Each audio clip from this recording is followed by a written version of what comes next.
It's early summer, we've got all our trail cameras out and we're getting pretty deep into looking for bucks, seeing what deer survive and seeing how they grow over the summer. But one thing that we've really found when using a product like monster meal that people lack is consistency. And consistency is key, because when you're using monster meal, the last thing you want is for that deer to show up and not be any attractant there.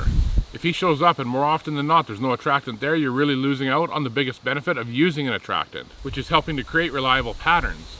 So if you want that deer to become somewhat reliable, you have to be reliable yourself. Everyone has a different budget on how much attractant you're going to go through the summer and the fall, but there's ways to stretch that budget regardless of what it is. So the first, never let the attractant run out. That's the ideal situation, where you're topping up your attractant at all times to make sure that that deer never shows up to no attractant being on site. If that's not feasible, the second option is more consistent use. So if you're unable to keep feed there all the time, if your hunting property or wherever you're scouting is close to home, more frequent trips is going to be better. And that sounds counterproductive because you don't want to be in there bothering the deer.